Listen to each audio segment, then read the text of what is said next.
Саламатсыздар ма, құрметті әріптестер? Мен Жүсіп Қырсен мектеп гимназияның информатика пәні мұғалімі Сүлейменова Сулан Ақтайына. Авторлық бағдарламаның тақырыбы SketchUp бағдарламасында объектілер мен оқиғалардың моделін құру. Бағдарлама 7 сынып оқушыларына арналған, аптасына 1 сағат 34 барлығы 34 сағаттық. Бағдарламаның мақсаты оқушыларға ақпараттық технологияларды тиімді пайдалану арқылы шығармашылық және логикалық ойлау қабілеттерін дамыту, практикалық дағдыларын қалыптастыру және үшті модельдеу, жобалау сияқты заманауи цифрлық құралдарды меңгеруге мүмкіндік береді. Бағдарламаның өзектілігі қазіргі білім беру процесінде ақпараттық технологиялар мен цифрлық дағдылардың рөлі артып отыр. Бағдарлама оқушылардың заманауи технологияларды тиімді пайдалануға, логикалық ойлауды дамытуға және цифрлық ортада қауіпсіз әрекет етуге үйретеді. Міндеттері: оқушыларды ақпараттық технологиялар негізінде, соның ішінде компьютерлік бағдарламалар мен қосымшаларды тиімді қолдануға үйретеді.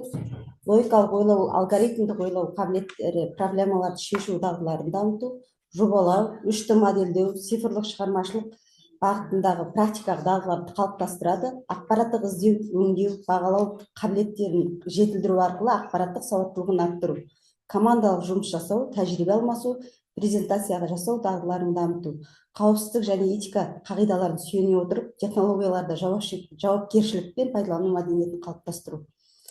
Бөлімдері: бағдарламаның негізгі бөлімдері кіріспе. Бұл жерде өзектілігі мен мақсаты көрсетіледі. Бағдарламаның мақсаты мен міндеттері. Екінші бөлім: оқушылардың ақпараттық сауаттылығын арттыру. Бағдарламаның сипаттамасы, қолданылатын құралдар мен бағдарламаның жасақтамалары. Үшінші модельдердің теориялық негіздері, үшті графикалық модельдер мен модельдеу принциптері қарастырылады. SketchUp бағдарламасының мүмкіндіктері. 6-шы жобалау және тәжірибелік жұмыс, күнтізбелік тематикалық жоспар. 7-ші 8-ші сабақты қорытындылау, 9-ші қорытынды бөлім.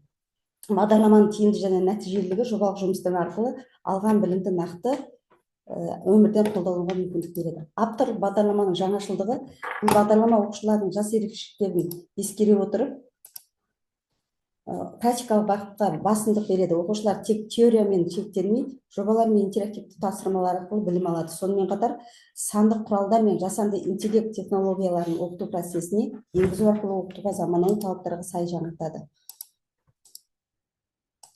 Авторлық бағдарламаны оқушыларға ақпараттың жеткізу үшін ең тиімді деп саналатын 5 әдіс. Бірінші топтық жұмыс, екінші жобалық әдіс, үшінші практикалық әдіс, төртінші сұрақ-жауап әдісі, визуалды әдіс. Көбінде мен графиктер мен схемалар, диаграммалар арқылы ақпаратты жеңіл қабылдауға көмектеседі. Күтілетін нәтиже: авторлық бағдарламадан күтілетін нәтиже оқушылардың информатика деген қызығушылығын артады. Сабақтар интерактивті жобалық практикалық тапсырмалар арқылы өтеді. Оқушылардың шығармашылық және проблеманы шешу дағдылары дамиды. Жобалық жұмыстар, тапсырмалар арқылы өз идеяларын жүзеге асыра білуге үйренеді. Мұғалімдер тәжірибе алмасады және жаңашыл әдістерді қолдануға үйренеді. Бағдарламаның элементтерін өз сабақтарына енгізу мүмкіндігі пайда болады. Сабақтардың сапасы артады. Ақпараттық технологиялар мен жаңа әдістеме тәсілдер тиімді пайдалану арқылы оқу процесі жеңіл әрі қызықты болады. Тәжірибе таралады. Бағдарламаның тиімді әдістемесі басқа мұғалімдерге үлгі болып, мектептің жалпы білім беру сапасын жақсы ықпал етеді. Қорытындыға келе, SketchUp шығармашылық технологияны біріктіретін тиімді құрал. Құрметті әріптестер, бүгін мен сіздерге өз авторлық бағдарламаны таныстырдым. Бұл бағдарлама оқушылардың шығармашылық қабілеттерін дамытуға, практикалық дағдыларын жетілдіруге және заманауи цифрлық технологияларды тиімді пайдалануға қолданылады.